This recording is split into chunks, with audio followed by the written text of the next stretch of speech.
Jemaat yang dikasihi Tuhan Yesus Kristus, hari ini kita telah memasuki minggu ke-17 setelah Trinitatis, artinya ketritunggalan Allah. Marilah kita memasuki persekutuan yang kudus dengan Tuhan, kita menyembah dan memuji namanya, kita bernyanyi dari buku Ende nomor 12 ayat 1, Dipuji Roh HaKodoho.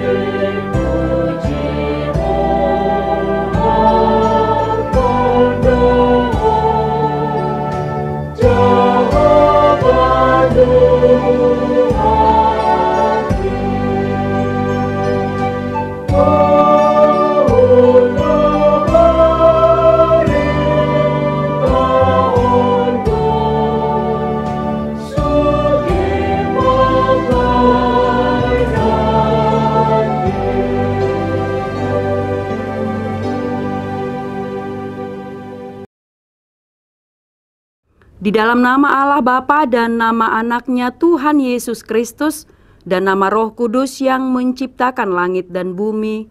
Amin. Tetapi oleh Dia kamu berada dalam Kristus Yesus yang oleh Allah telah menjadikan hikmat bagi kita. Ia membenarkan dan menguduskan dan menebus kita. Haleluya.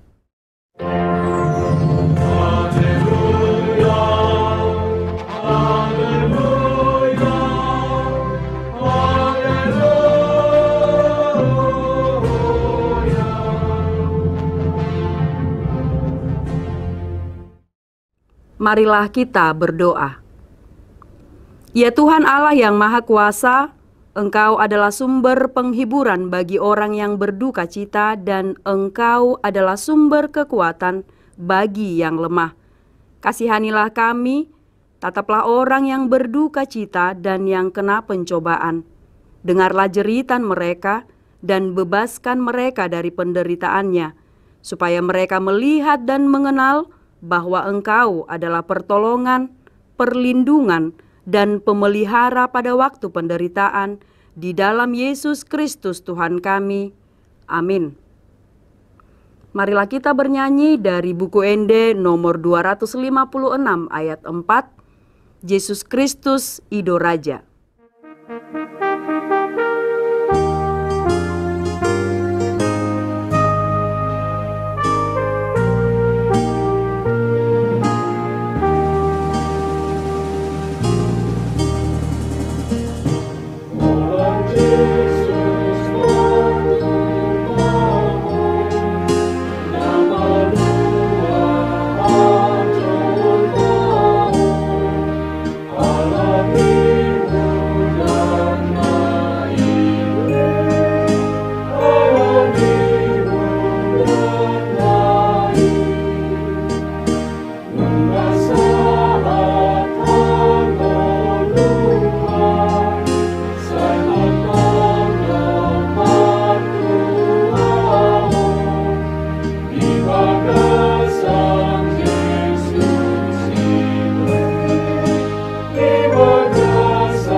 Dengarkanlah hukum Tuhan pada hari Minggu ini, yaitu hukum Taurat ke-10 dan maksudnya.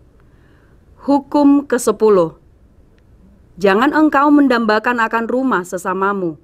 Jangan engkau mendambakan akan istrinya atau pembantunya laki-laki maupun perempuan, ternaknya atau segala sesuatu milik mereka. Maksudnya adalah kita harus takut serta kasih kepada Allah. Sebab itu, jangan kita mempergunakan tipu daya untuk memiliki harta sesama manusia serta harta warisannya. Kita harus membantu mereka memelihara hartanya. Dan jangan kita menghasut baik istri maupun pembantunya dan menipu ternaknya. Kita patut menasehati mereka serta membujuknya agar tetap cinta dan setia kepada tugasnya. Marilah kita meminta kekuatan dari Tuhan. Ya Tuhan Allah, kuatkanlah kami melakukan yang sesuai dengan hukum-Mu. Amin. Kita bernyanyi dari buku Ende nomor 161 ayat 1, Tangihon Angguk Anggukon.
Marilah kita mengaku dosa-dosa kita di hadapan Tuhan, kita berdoa.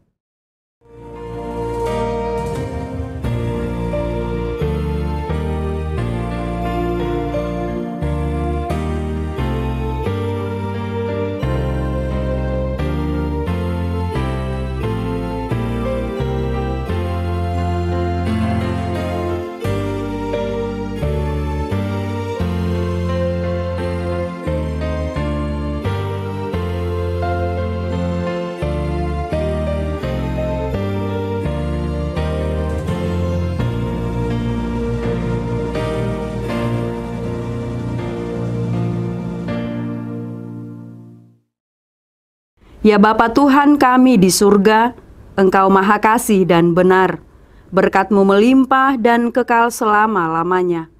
Kasihanilah kami ya Tuhan, lupakanlah segala kejahatan dan dosa kami.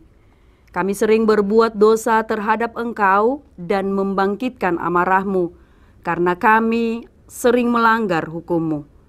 Limpahkanlah kasih sayang-Mu kepada kami, dan berkatilah kami dengan pertolongan-Mu, ya Tuhan Allah sumber kebahagiaan kami. Ampunilah segala dosa dan pelanggaran kami di dalam anak-Mu Tuhan Yesus Kristus Juru Selamat kami. Amin. Janji Allah akan keampunan dosa kita. Demikianlah firman Tuhan. Janganlah takut, sebab aku telah menebus engkau. Aku telah memanggil engkau dengan namamu. Engkau ini kepunyaanku. Kemuliaan bagi Allah di tempat yang maha tinggi. Amin.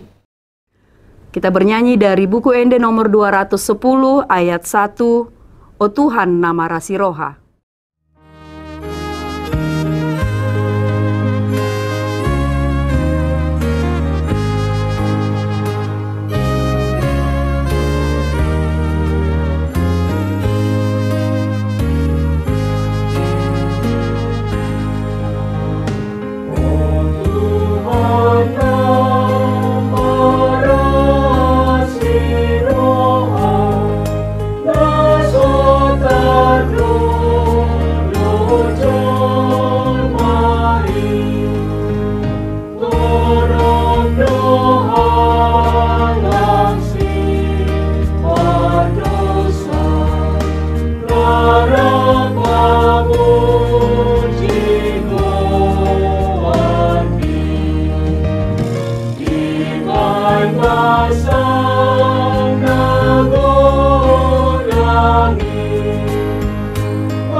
Firman Tuhan yang ditetapkan pada hari Minggu ini tertulis dalam 2 Raja-Raja 5 ayat 1 sampai 14. Naaman panglima Raja Aram adalah seorang terpandang di hadapan tuannya dan sangat disayangi, sebab oleh dia Tuhan telah memberikan kemenangan kepada orang Aram. Tetapi orang itu seorang pahlawan tentara sakit kusta. Orang Aram pernah keluar bergerombolan dan membawa tertawan seorang anak perempuan dari negeri Israel. Ia menjadi pelayan pada istri Naaman. Berkatalah gadis itu kepada nyonyanya, "Sekiranya tuanku menghadap nabi yang di Samaria itu, maka tentulah nabi itu akan menyembuhkan dia dari penyakitnya." Lalu pergilah Naaman memberitahukan kepada tuannya, katanya, "Begini-beginilah dikatakan oleh gadis yang dari negeri Israel itu." Maka jawab Raja Aram, "Baik, pergilah, dan aku akan mengirim surat kepada Raja Israel." Lalu pergilah Naaman dan membawa sebagai persembahan 10 talenta perak dan 6.000 shikel emas dan 10 potong pakaian. Ia menyampaikan surat itu kepada Raja Israel yang berbunyi, "Sesampainya surat ini kepadamu, maklumlah kiranya bahwa aku menyuruh kepadamu Naaman, pegawaiku, supaya engkau menyembuhkan dia dari penyakit kustanya."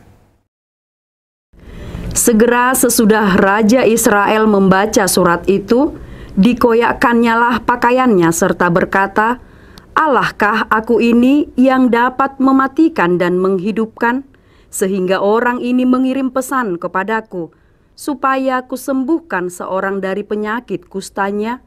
Tetapi sesungguhnya, perhatikanlah dan lihatlah, ia mencari gara-gara terhadap aku." Segera sesudah didengar Elisa, abdi Allah itu, bahwa Raja Israel mengoyakkan pakaiannya, dikirimnyalah pesan kepada Raja, bunyinya, "Mengapa engkau mengoyakkan pakaianmu? Biarlah ia datang kepadaku, supaya ia tahu bahwa ada seorang nabi di Israel." Kemudian datanglah Naaman dengan kudanya dan keretanya, lalu berhenti di depan pintu rumah Elisa. Elisa menyuruh seorang suruhan kepadanya mengatakan, "Pergilah mandi 7 kali dalam sungai Yordan, maka tubuhmu akan pulih kembali, sehingga engkau menjadi tahir." Tetapi pergilah Naaman dengan gusar sambil berkata, "Aku sangka bahwa setidak-tidaknya ia datang keluar dan berdiri memanggil nama Tuhan Allahnya, lalu menggerak-gerakkan tangannya di atas tempat penyakit itu, dan dengan demikian menyembuhkan penyakit kustaku." Bukankah Abana dan Parpar, sungai-sungai Damsyik, lebih baik dari segala sungai di Israel? Bukankah aku dapat mandi di sana dan menjadi tahir? Kemudian berpalinglah ia dan pergi dengan panas hati. Tetapi pegawai-pegawainya datang mendekat serta berkata kepadanya, "Bapak, seandainya nabi itu menyuruh perkara yang sukar kepadamu, bukankah Bapak akan melakukannya? Apalagi sekarang, ia hanya berkata kepadamu, 'Mandilah, dan engkau akan menjadi tahir.'"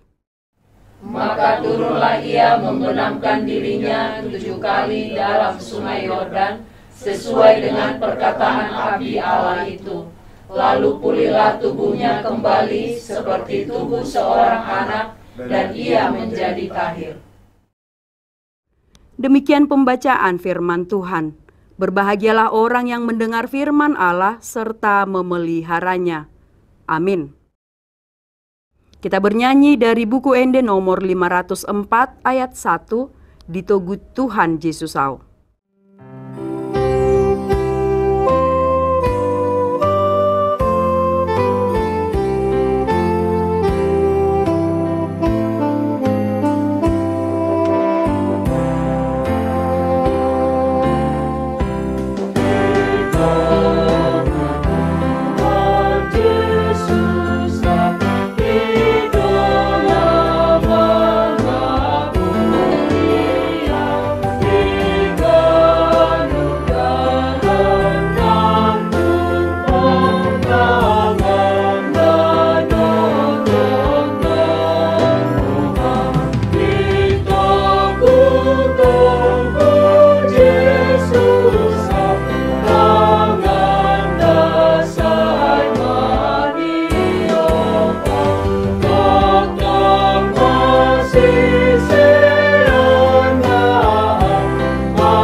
Marilah kita mengaku iman kepercayaan kita sebagaimana teman-teman seiman di seluruh dunia.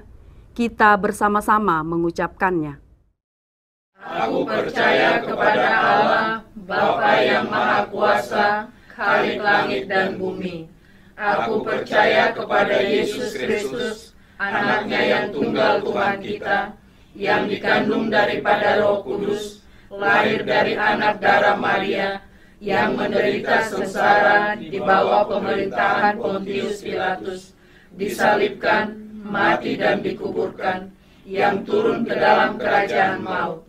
Pada hari yang ketiga, bangkit pula dari antara orang mati, naik ke sorga, duduk di sebelah kanan Allah, Bapa yang Maha Kuasa. Dari sana akan datang kelak untuk menghakimi orang yang hidup dan yang mati.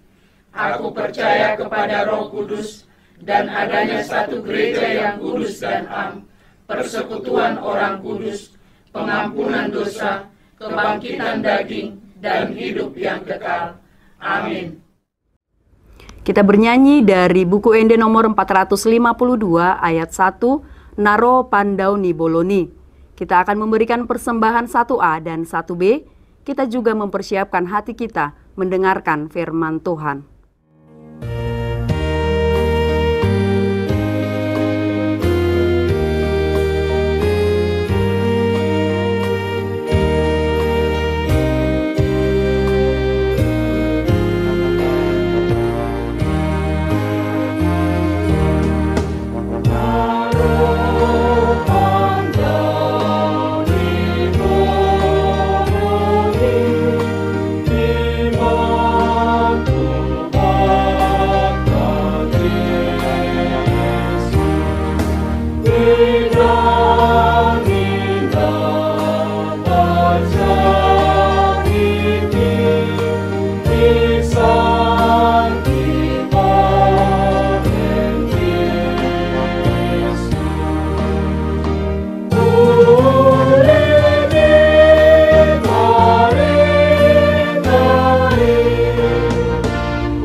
Damai sejahtera Allah yang melampaui segala akal, itulah yang memelihara hati dan pikiranmu di dalam Kristus Yesus Tuhan kita.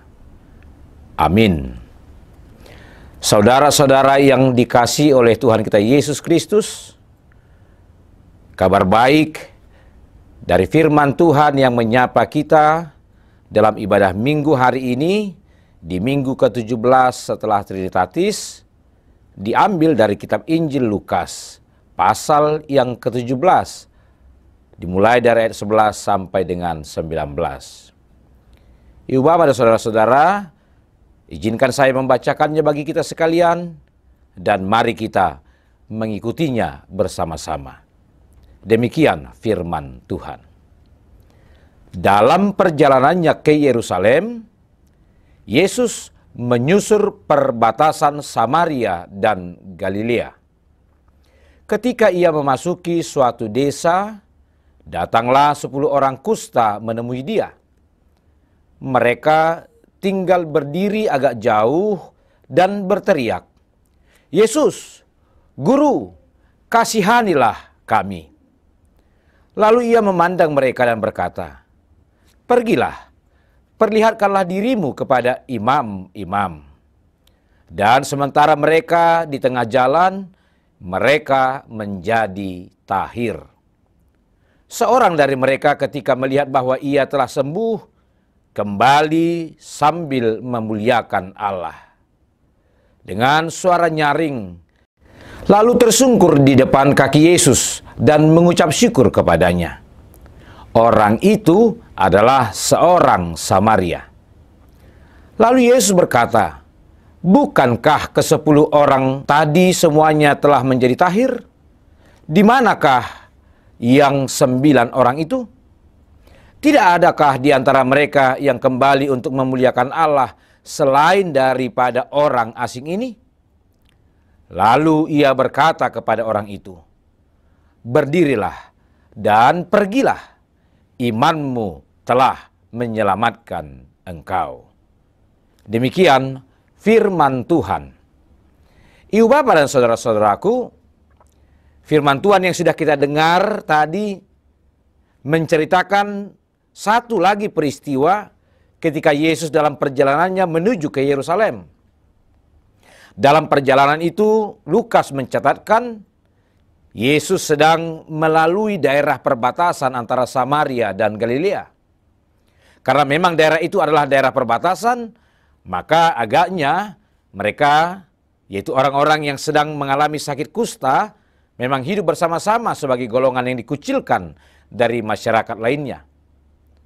Bahkan sebagaimana dituliskan dalam kitab Imamat pasal 13 ayat 45, mereka harus menampilkan dirinya sebagai seorang yang sedang berpenyakit, supaya dari situ orang banyak tahu dan mereka dalam sakit penyakitnya juga menjadi seorang yang najis.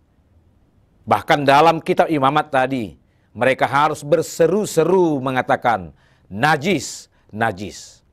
Maksudnya, supaya setiap orang yang akan dekat dengan mereka segera tahu bahwa mereka adalah orang yang sedang dalam kondisi sakit, kusta, dan dinajiskan, maka mereka harus segera dijauhi. Ibu bapak dan saudara-saudaraku, yang menarik lagi, memang orang-orang Yahudi menganggap orang-orang Samaria adalah orang najis.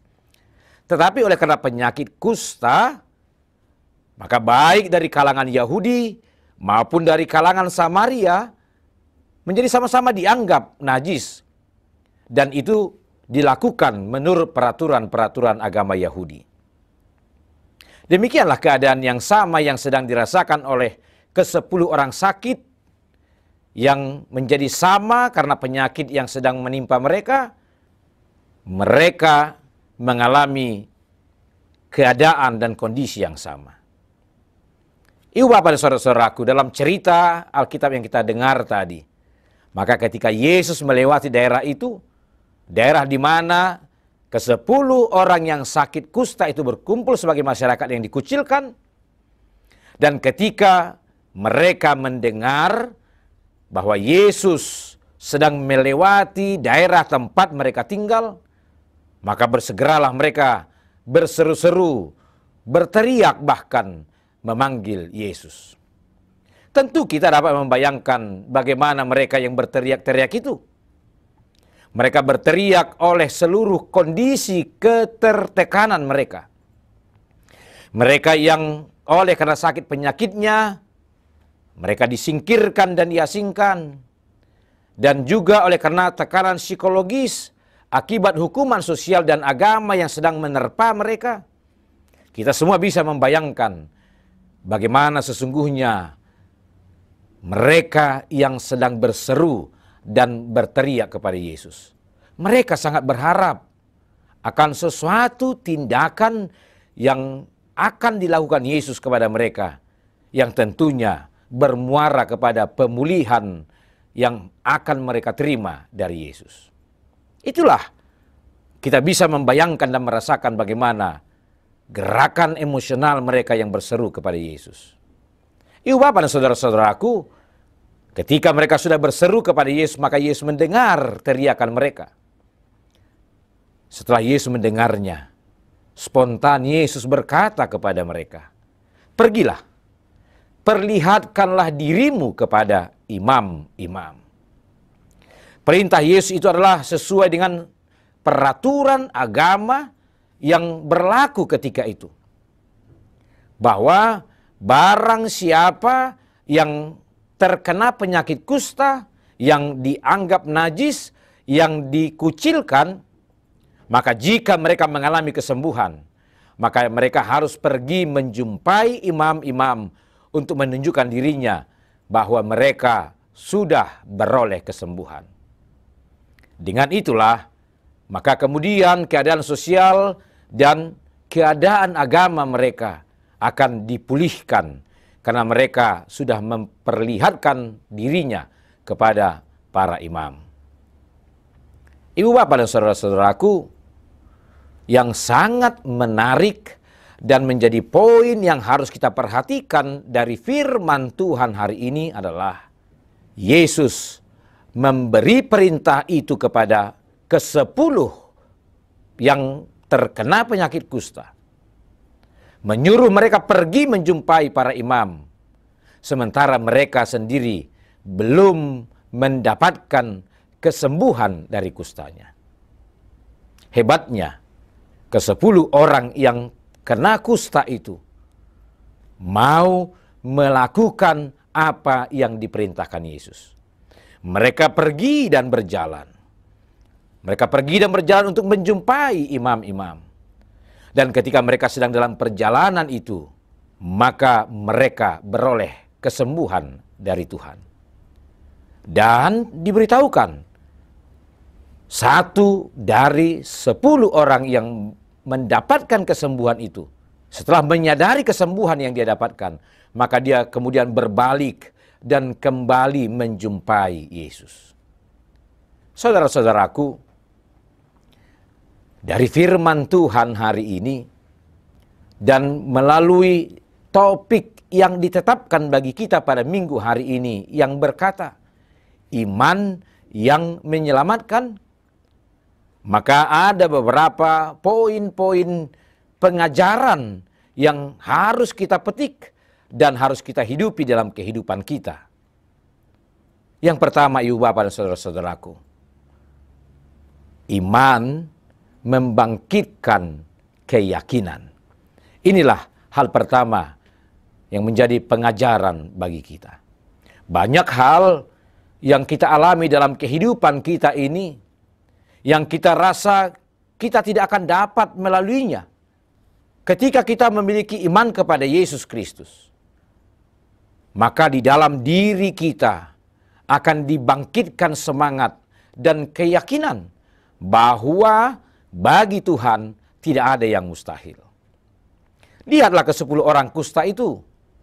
Ketika mereka melihat Yesus, maka dengan imannya, dengan keyakinan yang ditimbulkan bahwa Yesus mampu melakukan apa yang mereka harapkan, maka kemudian mereka serentak berseru-seru, bahkan berteriak-teriak memanggil Yesus dan memohon pengasihannya.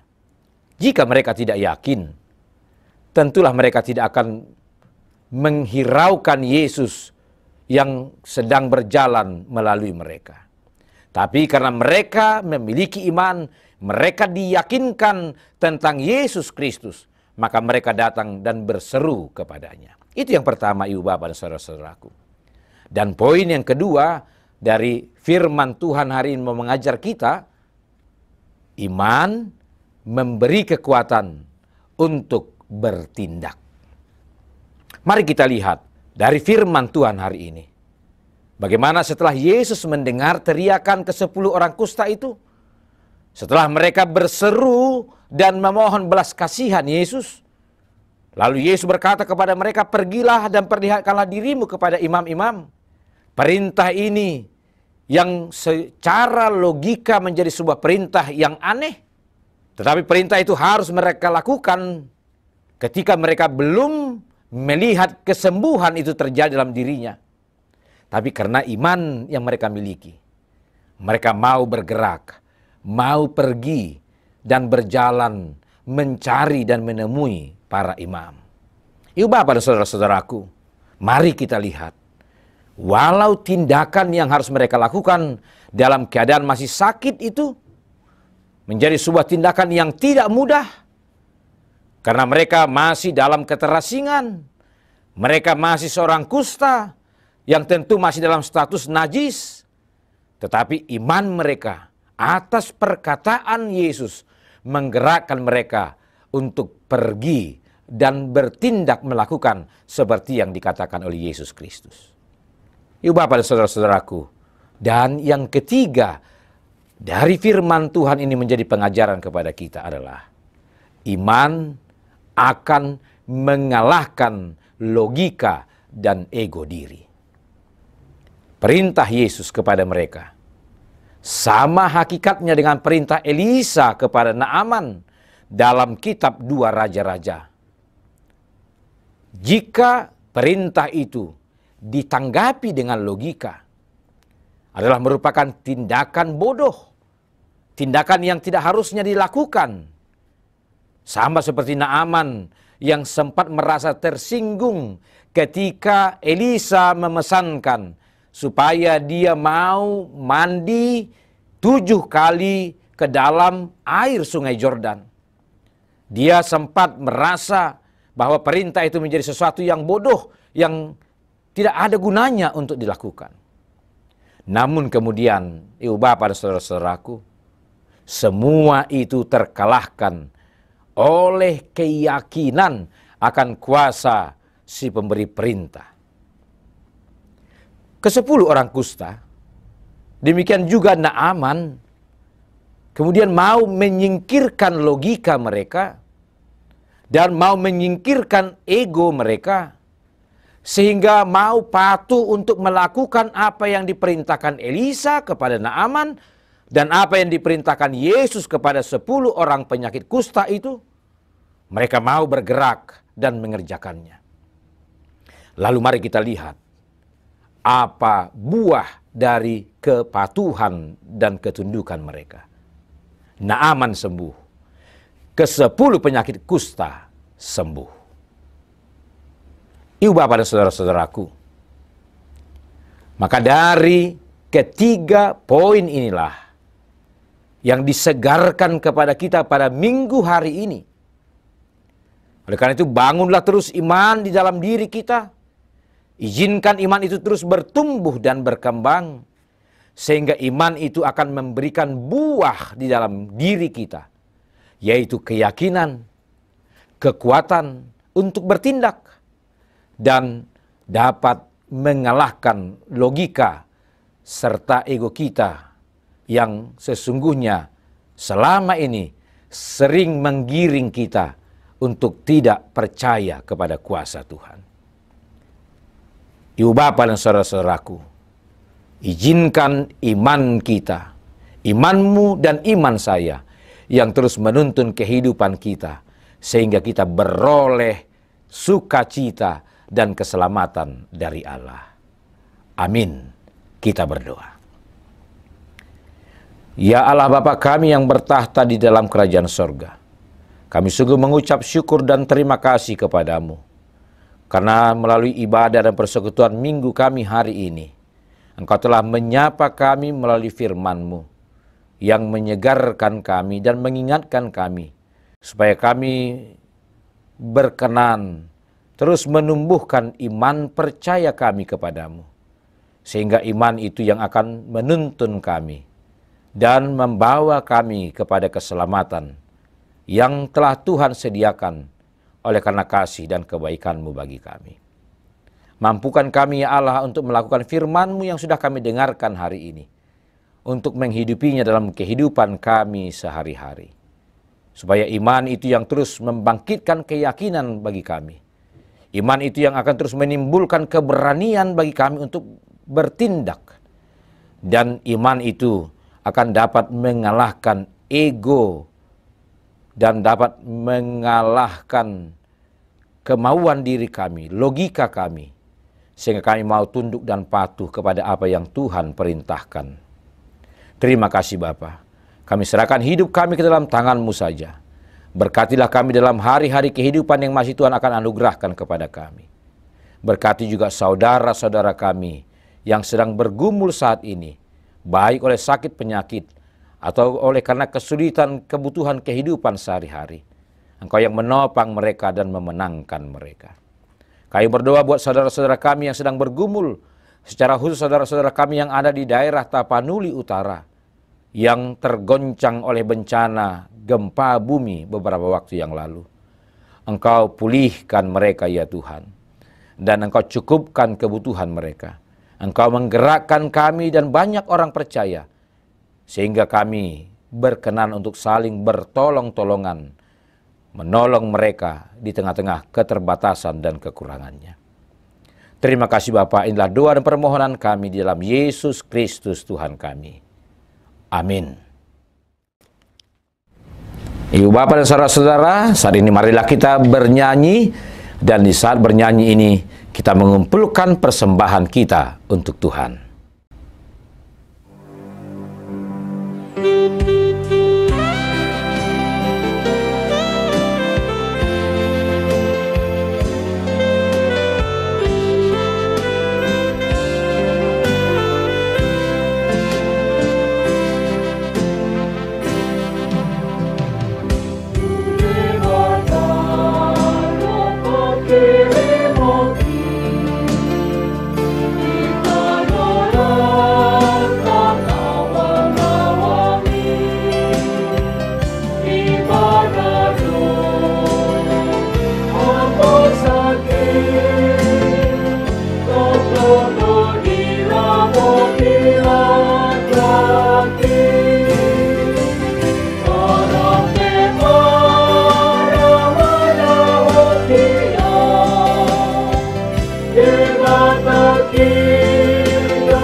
Marilah kita berdoa untuk menyerahkan persembahan kita kepada Tuhan.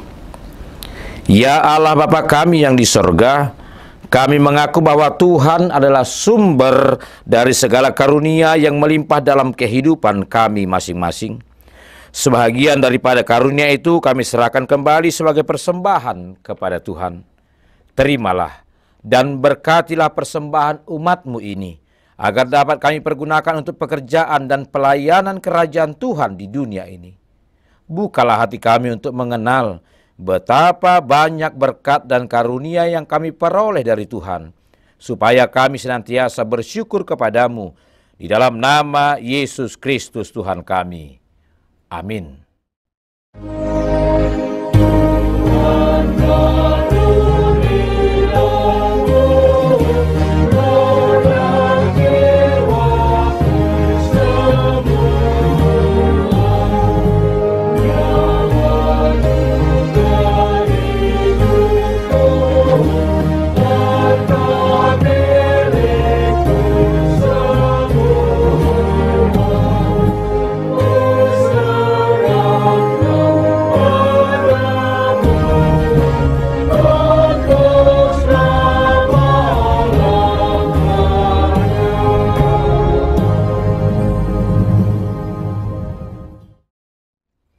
Bapa kami yang di sorga, dikuduskanlah namamu, datanglah kerajaanmu, jadilah kehendak-Mu di bumi seperti di sorga.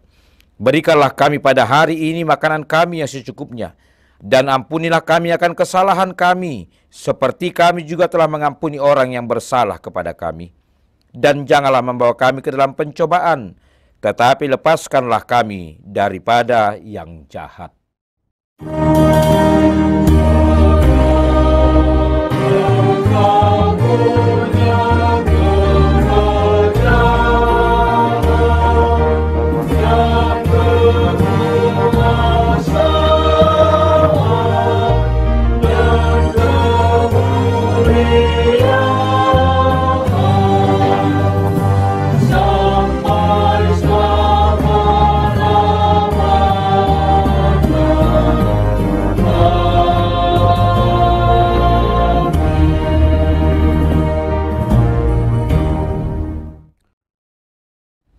Tuhan memberkati engkau dan melindungi engkau.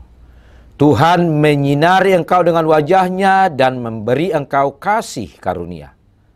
Tuhan menghadapkan wajah-Nya kepadamu dan memberi engkau damai sejahtera.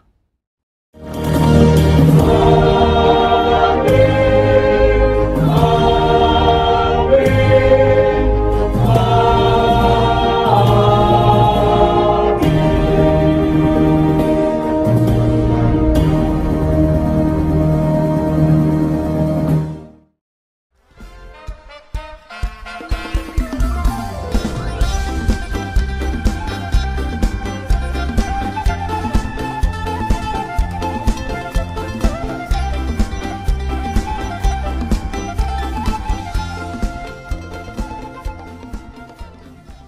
tahun ini merupakan tahun yang bernuansa kesatuan hati bagi seluruh gereja HKBP.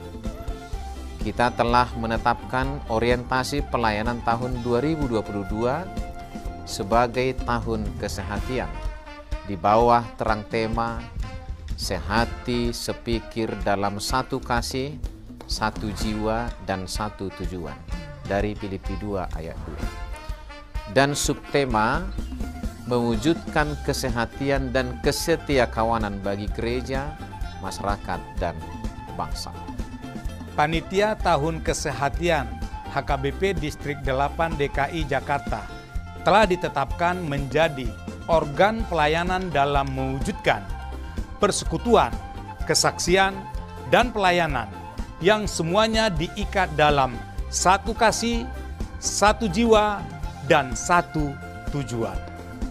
Kesatuan hati dalam persekutuan, kesatuan hati dalam kesaksian, kesatuan hati dalam pelayanan bukan hanya membina soliditas internal semata, namun juga menyangkut relasi, hubungan yang baik dengan dunia luar kita. Maka untuk mewujudkan kesehatian yang nyata dalam kehidupan warga gereja, Panitia Tahun Kesehatian HKBP Distrik 8 DKI Jakarta berkomitmen untuk berkarya dalam program-program kreatif dan relevan dan bernilai tinggi untuk menguatkan visi dan misi kerajaan Allah di dunia ini.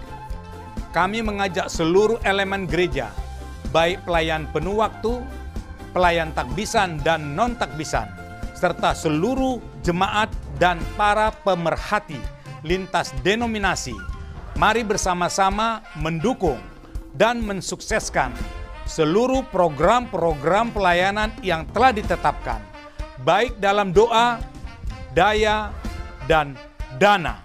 Semuanya akan menjadi persembahan yang hidup bagi Tuhan untuk memperkokoh persatuan yang hidup dan saling melayani di tengah kehidupan yang penuh dinamika ini. Marilah saling mendoakan, saling menopang, serta bertolong-tolonganlah menanggung bebanmu. Demikianlah kamu memenuhi hukum Kristus. Horas, horas, horas!